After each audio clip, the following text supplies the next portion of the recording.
নাই, কিন্তু আল্লাহ আমারই একবার একটা কন্যা সন্তান দান করলো, দেখতে ঠিক আমার মতো, দেখতে একবারে আমার মতো হয়েছে।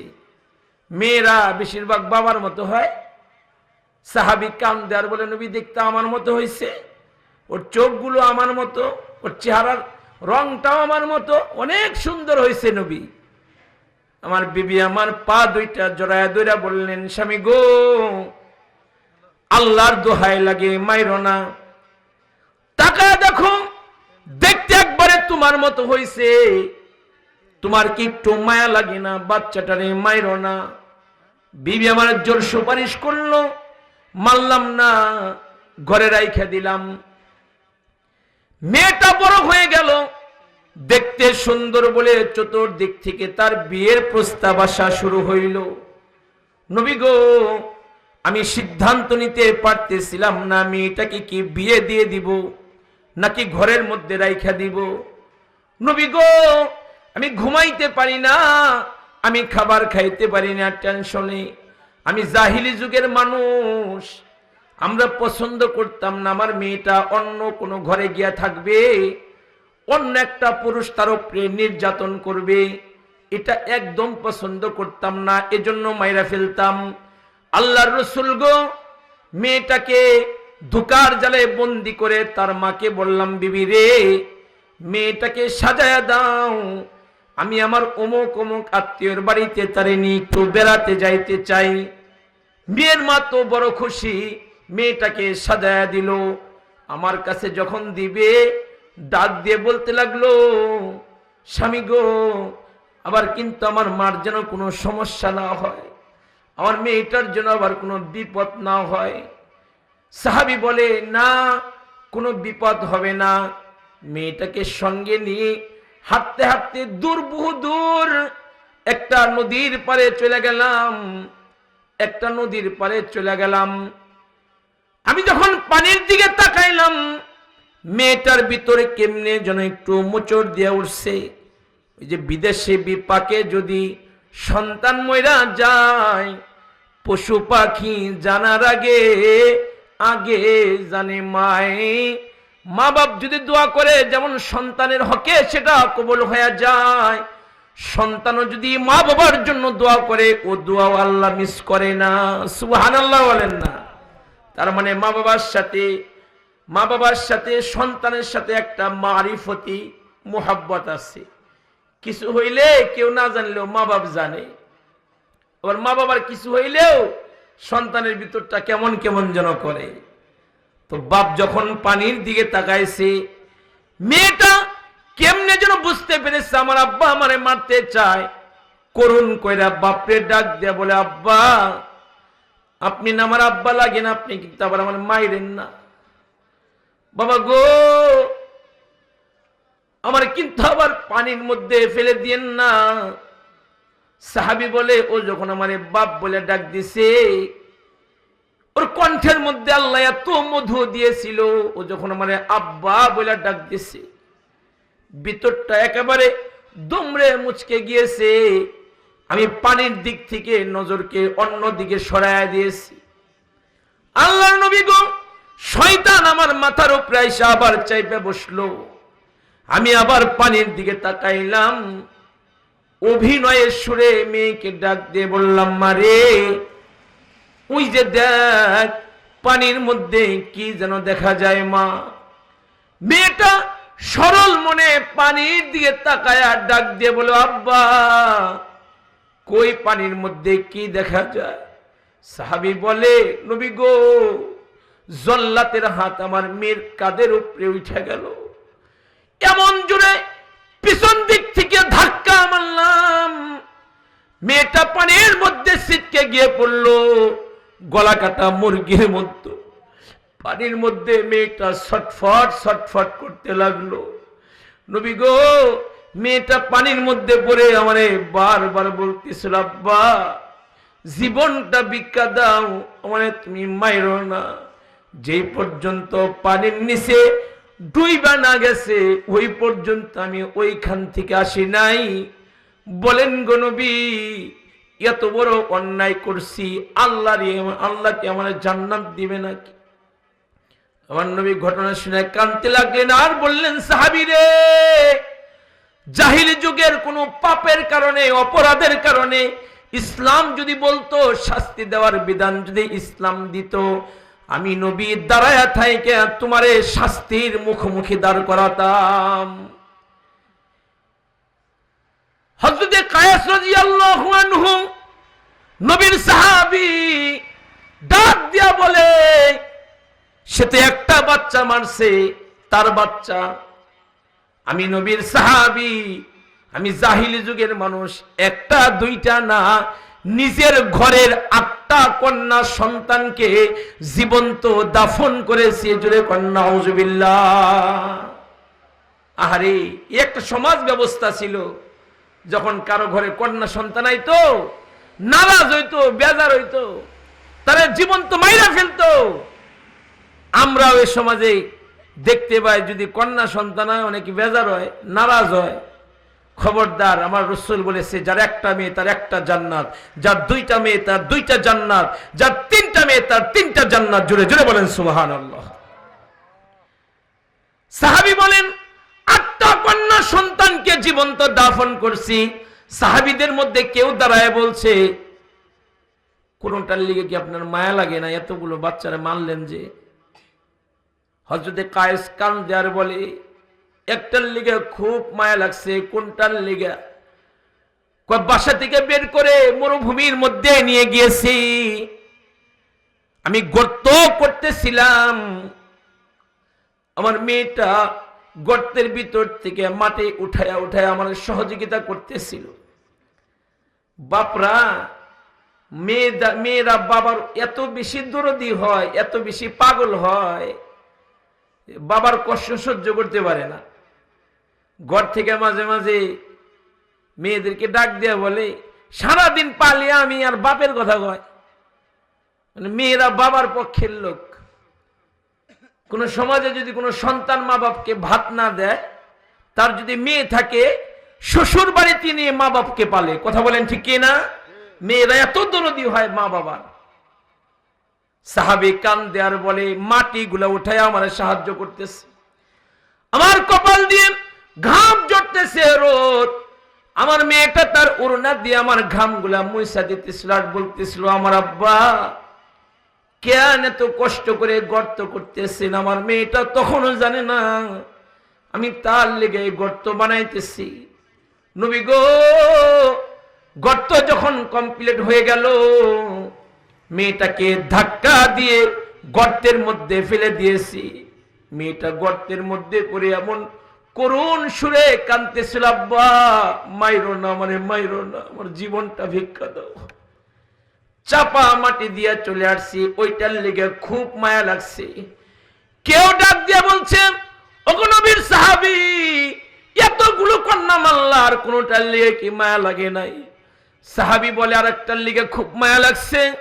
বলে, বিবিকে প্রেগনেন্ট অবস্থায় রেখে বিদেশে চলে গেলাম, যাওয়ার সময় বলে গেলাম, পুত্র সন্তান হলে রাইখা দিবা, কন্যা সন্তান হইলে জীবন্ত দাফন করবা। বিদেশ থেকে কয়েক বছর পরে বাড়িতে আসছি, বিবিরা এসে জিজ্ঞাসা করলাম, বাচ্চা কোথায়? বিবি সাফ জবাব দিল, বাচ্চা হয়েছে, কিন্তু মরা বাচ্চা হয়েছিল। সাহাবী বলে, কয়েক বছর আবার কাইটা গেল, হঠাৎ করে তাকায় দেখে আমার ঘরের মধ্যে চাঁদের মতো সুন্দর একটা মেয়ে বাচ্চা আমার ঘরের মধ্যে হাঁটাহাঁটি করতেছে, দেখতে খুব সুন্দর আমার মতো। বিবিরে জিগাইলাম, বিবিরে এত সুন্দর বাচ্চাটা কার? দেখতে তো ঠিক আমার মতো। বিবি আমারে জড়ায়া ধইরা বলে, স্বামী গো, দোহাই লাগে, কন্যাটাকে মাইরো না, এটা আমাদের ওই বাচ্চা। মাইরো না, তোমার ডরে মিথ্যা বলেছি। আমি আমার বাচ্চাটাকে আমার আত্মীয়র বাড়িতে বড় করেছি। দোহাই লাগে, মেয়েটার গায়ে হাত দিও না, ওরে মাইরো না, ওরে আমি খুব ভালোবাসি, ওরে মাইরো না। সাহাবী বলেন, নবী গো, মাথা নষ্ট হয়ে গেল, মাথাটা খারাপ হয়ে গেল। ওর মা দূরে কোথায় যেন গিয়েছে, এই ফাঁকে মেয়েটাকে ভুল নিউজ দিয়া চামড়ার ব্যাগের মধ্যে কুদাল ঢুকায়া রশি ঢুকায়া মেয়েটার সাথে মিথ্যা অভিনয়ের গল্প করে করে মেয়েটাকে পাহাড়ের নিচে নিয়ে গেলাম। আল্লাহর নবী গো, চামড়ার ব্যাগ থেকে কুদাল বের করে গর্ত করা শুরু করলাম। মেয়েটা তো একটু বড়, মেয়েটা আমারে বলতেছিল, আব্বা এখানে কি বানাইবেন, কি করবেন, গর্ত করেন কেন? সাহাবী কান্দে আর বলে, নবী আমার দাড়ির মধ্যে বালু লাগতেছিল, ময়লা লাগতেছিল, ও আমার দাড়িগুলো নিজ হাতে পরিষ্কার করে দিতেছিল আর বলতেছিল, আব্বা কেন এত কষ্ট করতেছেন, গর্ত কে লিগা করতেছেন আব্বা? আমি কোনো কথা বলি না। গর্ত কমপ্লিট হয়ে যাওয়ার সাথে সাথে চামড়ার ব্যাগ থেকে আমি রশিগুলা বাইর করলাম। রশি যখন বাইর করছি, আমার মেয়ের মুখটা ছোট হয়ে গেছে। আমি থাপা দিয়ে মেয়ের হাত দুইটা হাত শক্ত করে রশি দিয়ে বাঁধতেছিলাম, আর মেয়েটা জার জার হয়ে কাঁদতেছিল। হাত বাঁধার পরে পা দুইটা বাঁধছি, আমার মেয়েটা ফুপায়া ফুপায়া কাঁদতেছিল। ধাক্কা দিয়ে গর্তের মধ্যে যখন ফেলে দিয়েছি, মেয়েটা করুণ করে আমার ডাকতেছিল, আমার আব্বা মাইরো না, মাইরো না বাবা, তুমি আমার মাইরো না, দোহাই লাগে মাইরো না, কোনদিন তোমারে বাপ বইলা পরিচয় দিব না আব্বা। যে দেশে তুমি থাকো ওই দেশে আমি থাকবো না, আমার জীবনটা বাপ আমারে ভিক্ষা দাও, দূর বহু দূর আব্বা আমি চলে যাবো, কোনদিন তোমার সামনে আর আসবো না, আমারে বাঁচতে দাও। সাহাবী বলে, নবী গো, পাশ থেকে একটা পাথর উঠায়া তার মরণকে নিশ্চিত করার জন্য এমন জুড়ে তার বুকের মধ্যে ছুঁড়ে মারছি, বুকটা ফাইটা ফিনকি দিয়ে রক্তগুলো বাইরেতেছিল, আর মেয়েটা কাঁদতেছিল আর বলতেছিল, আব্বা তোমার মতো নিষ্ঠুর বাপ জমিনে নাই। আরো বেরা কন্যা শিশু দিত জ্যান্ত কবর, সেথায় তুমি নিয়ে এলে মহামুক্তির খবর। আরো বেরা কন্যা শিশু দিত জ্যান্ত কবর, সেথায় তুমি নিয়ে এলে মহামুক্তির খবর। আমার দয়াল নবী 2 নম্বর সত্যবাদী, আমার পয়গম্বর নারীদেরকে গর্তের ভিতর থেকে বের করে রানীর সিংহাসনে বসায় দিয়েছে। নারীদেরকে ইসলাম কন্যা হিসাবে মূল্যায়ন করেছে, নারীকে বিবি হিসাবে ইসলাম মূল্যায়ন করেছে, নারীকে মা হিসাবে ইসলাম মূল্যায়ন করেছে। জোরে জোরে বলেন সুবহানাল্লাহ। আমার নবীর উসিলায় এত কিছু হয়েছে। 1 নম্বর সত্যবাদী আমার আল্লাহ, 2 নম্বর সত্যবাদী ওয়াকুনু মা'আস সাদিকিন, 2 নম্বর সত্যবাদী আমার দয়ার নবী, যেই নবী অপরিচিত মানুষের সাথেও সুন্দর ব্যবহার করত। জোরে বলেন সুবহানাল্লাহ। একটা সময় আমি নিজে দেখছি, মানে মানুষের প্রতি মানুষের মায়া দরদ ভালোবাসা এত বেশি ছিল। আমার এক বন্ধু ছিল, আমরা একসাথে পড়তাম, গাজীপুরে বাড়ি। ও যখন আমাদের বাসায় আসতো বেড়াইতে, আমার আব্বা মা আমার চেয়ে ওর বেশি আদর করত। অথবা মার যদি এলাকার কোন আত্মীয়রে পাইতো, অনেক দূরের আত্মীয় পাইলে তারে বাড়িতে আনতো, তারে খাওয়াইতো, তার লগে গল্প করতো, তাকে থাকার জন্য রিকোয়েস্ট করত। সমাজে এখন তাকায় দেখবেন আত্মীয়তার বন্ধন এত এত ছোট হয়েছে, এটা মাটির নিচে দাফন হইতেছে দিন দিন। ভাই ভাইয়ের লাগে তো খাতির নাই, কথা বলেন ঠিক কি না? দুশ্মন হয়েছে ভাই ভাইয়ের দুশ্মন। কিন্তু আমার নবী এমনটা ছিলেন না। আমার নবী অপরিচিত মানুষের সাথেও সুন্দর আচরণকারী ছিল। চিল্লায় বলেন সুবহানাল্লাহ। এই কথাগুলো শোনানোর উদ্দেশ্য হলো, আগেও শুনছেন, নতুন করে আবার শোনাইতেছি, এর দ্বারা যেন আমাদের পরিবর্তন ঘটে, আমাদের দিল যেন পরিবর্তন হয়। মক্কা থেকে আমার নবী বের হয়ে একবারে বর্ডার এলাকায় চলে গেছে, বর্ডার এরিয়াতে। তো যাওয়ার পরে দেখে একজন বুড়ি বুড়ি মহিলা, এর মাথার মধ্যে বোঝা, হাতের মধ্যে গাঁটটি। তো আমার নবী তো পরোপকারী, দয়ালু। নবী দৌড়ে গিয়ে তাকে বলে, মা এত বড় বোঝা নিচ্ছেন, দেন আমার মাথায়। কই নেওয়া লাগবে বলেন, নিয়ে দেই। রাস্তাঘাট পাকা হয়েছে, মানুষের বাড়ি বিল্ডিং হয়েছে, কিন্তু এই রাস্তা যখন পাকা ছিল না, নিচা ছিল, মাটির রাস্তা ছিল। ওই সময় আমাদের এই গ্রামে একটা সমাজ ব্যবস্থা ছিল, মুরব্বীদের হাতে কিছু দেখলে নওজোয়ানরা দৌড়ে গিয়ে বলতো, দাদা আমার কাছে দেন, কাকা আমার কাছে দেন, নিয়ে দেই। কথা বলেন ঠিক কিনা? এই ইকরামুল মুসলিমিন দাফন হয়ে গেছে মাটির নিচে। এখন মুরব্বীদেরকে তো মানতেই চায় না কিছু নওজোয়ানেরা, কি বুঝে, বুড়া মানুষ। কথা বলেন না ঠিক কিনা? অথচ আমার দয়ার নবী বলছে, যারা বড়দেরকে সম্মান করে না সে আমার উম্মত না, সে আমার উম্মত না। একই হাদিসে রাসূলুল্লাহ বলেছে, যারা ছোটদেরকে আদর করে না তারাও আমার উম্মত না। দেখবেন মসজিদে যদি ছোট বাচ্চারা আসে, কিছু মুসল্লি সেইতে যায়, ওরা লোকেরা মসজিদে বড় লোকের বুলাইলে আদর করে, চিপস কিনা দেয়, কুলে বসায়, চুমা দেয়। কিন্তু গরিবের ছেলে যদি মসজিদে আহে, পিচ্ছিটা, কিছু মুসল্লি চোখ বড় করে, ওরে কে আনলো? ফতুয়া কি সাথে গরিবের ছেলের লেগা? একটা সময় ওরাই আমাদের মসজিদকে আবাদ করবে। কথা বলেন ঠিক না? রাসূলুল্লাহ বলেছে, ছোটদেরকে আদর করে না সে আমার উম্মত না, সে আমার উম্মত না। তো নবী ওই মহিলার কাছে গিয়ে বলে, মা দেন আমার কাছে দেন, কোথায় নেওয়া লাগবে বলেন, নিয়ে দেই। মহিলা খুশি হয়েছে, যথাসময়ে কাজের লোক পাওয়া গেছে। বুঝা নবীজির, নবীজিরা তো চিনে না, বুঝা দিছে নবীজির কাছে। এবার এই মহিলা আমার নবীর কাছে মনের দুঃখ শেয়ার করতেছে। কি দুঃখ? বলে, বাজান চলে যাইতেছি মক্কা থেকে বাইরে। কেন, কোথায় যান? কই যে যামুগা জানি না, কিন্তু মক্কায় থাকুম না। আর কি হয়েছে?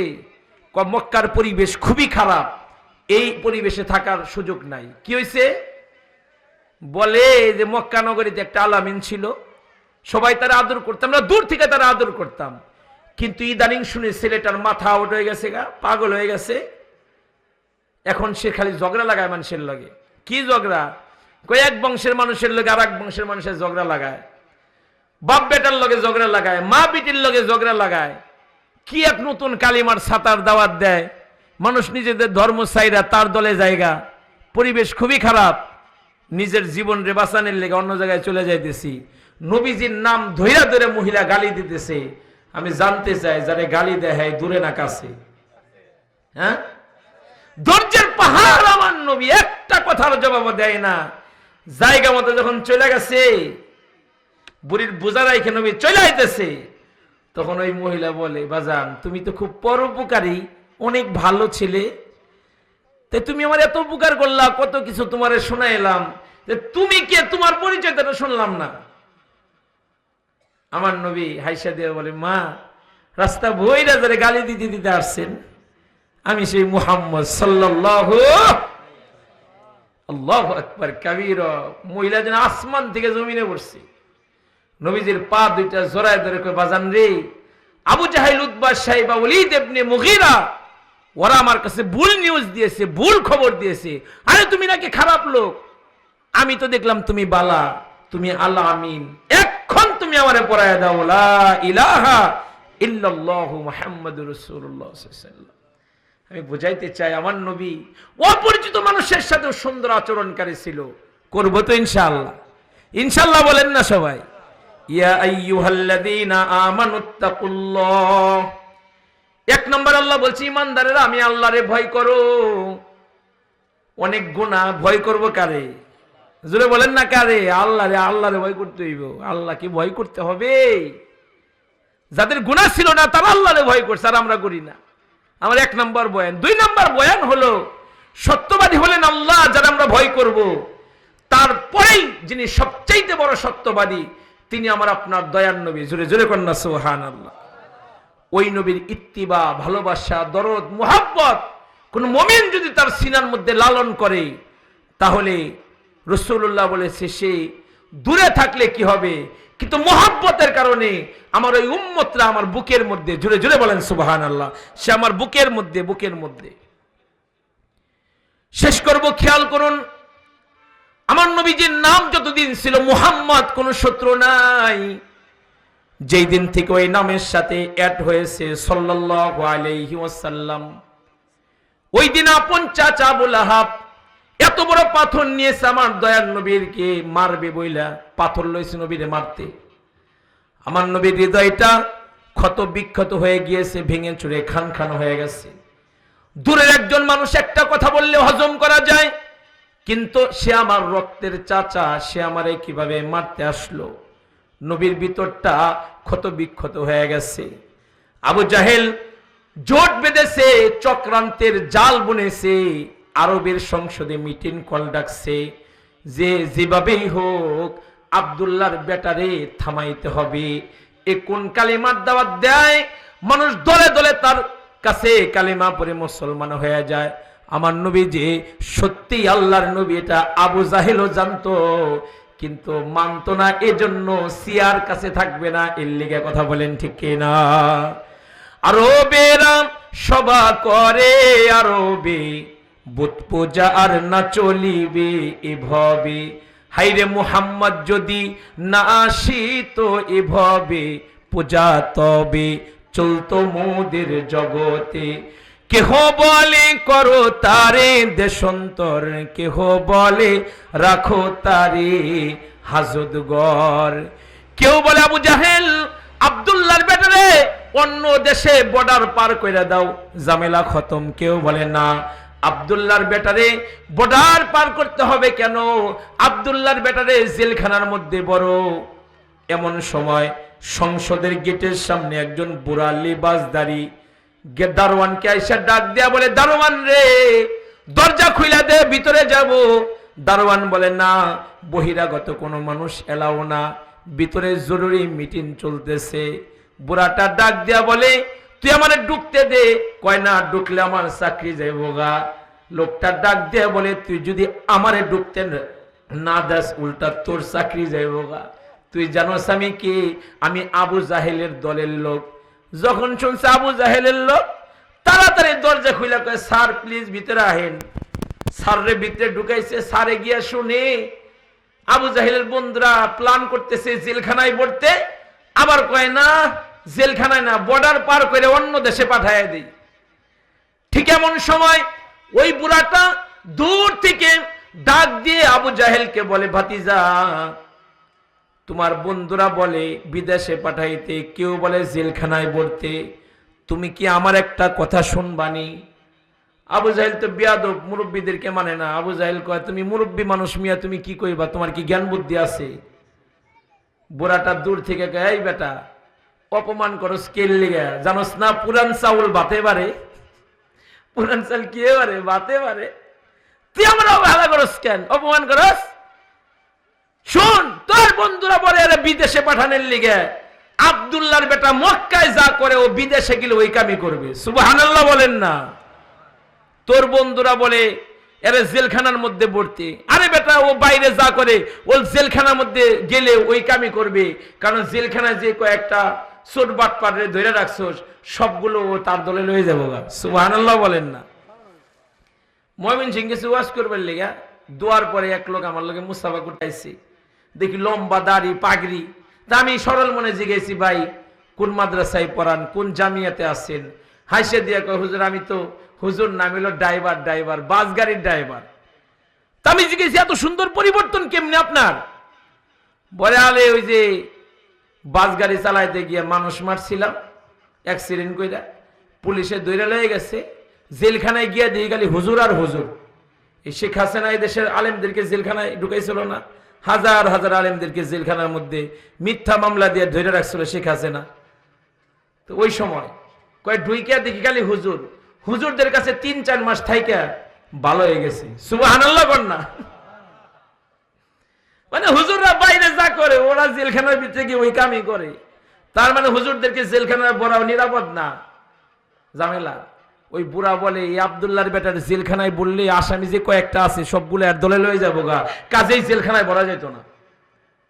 বুড়া ডাক দিয়া বলে, তোর বন্ধুরা বলে বিদেশে পাঠায় দেওয়ার জন্য।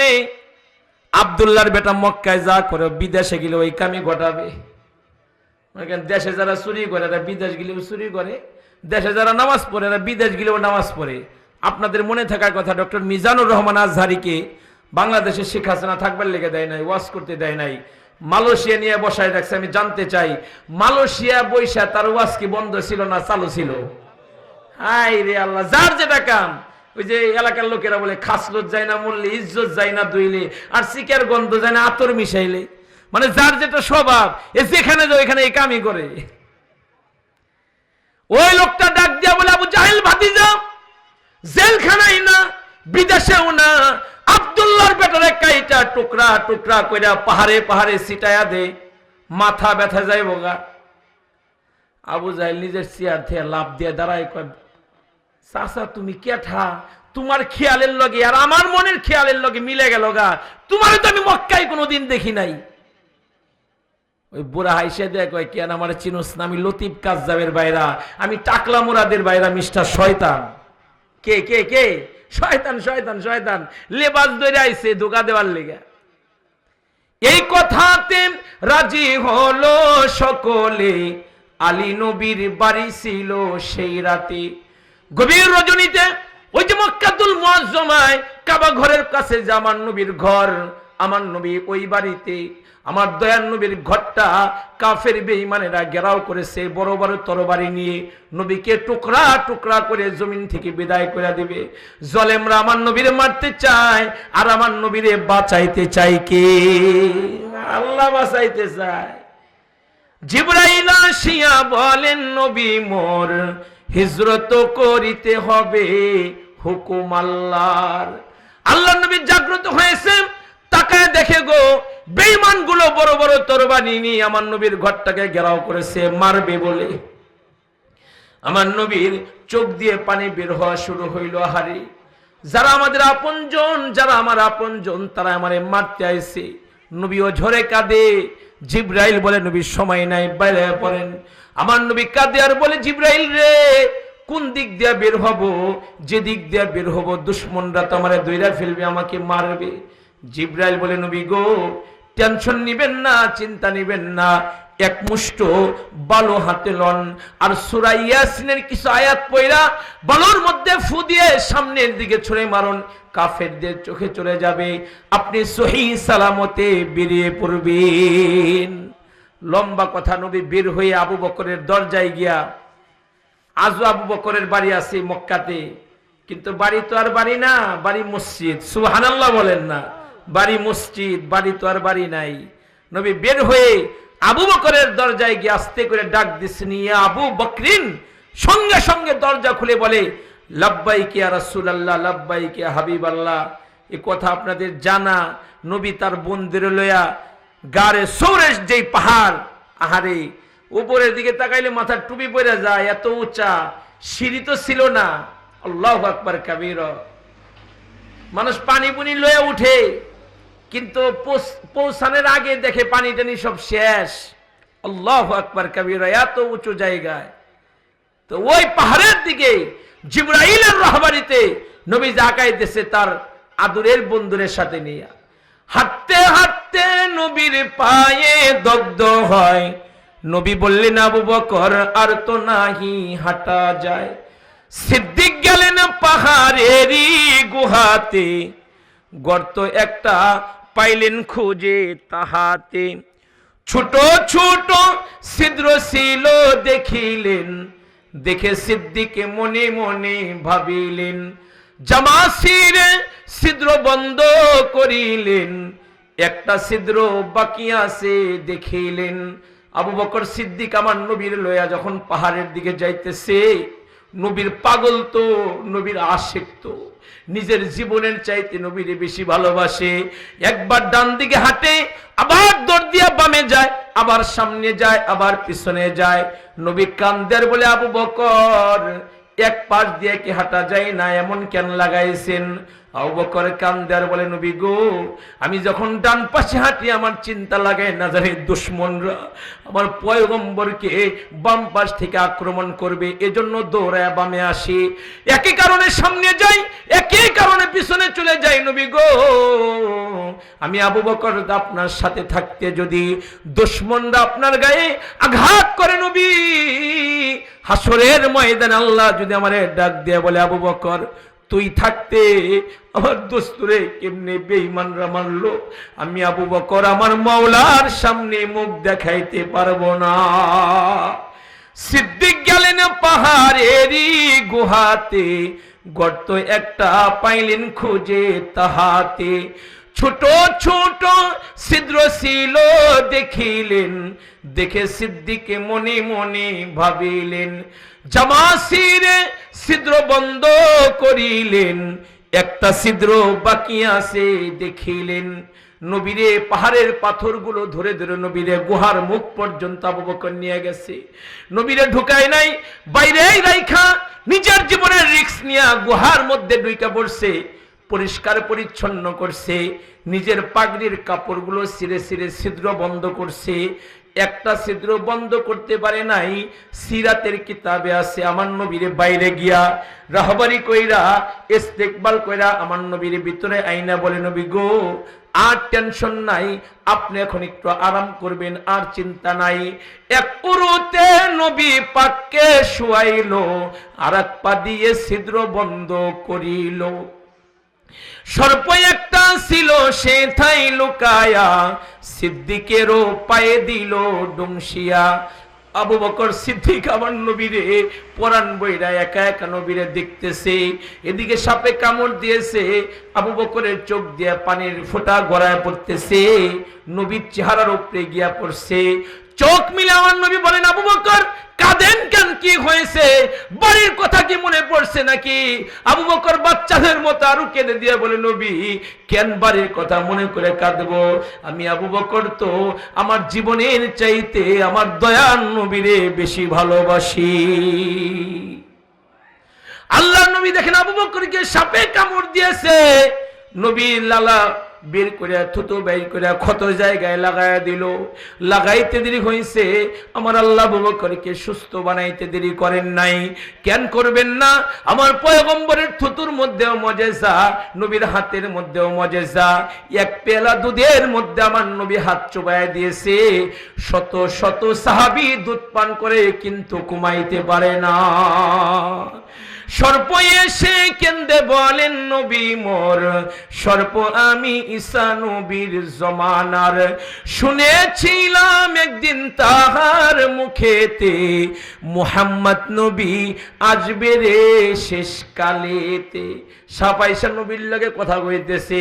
আমার নবী শুধু মানুষের নবী না, আমার নবী কুল কায়নাতের সবকিছুর নবী। জুড়ে বলেন ঠিক কিনা?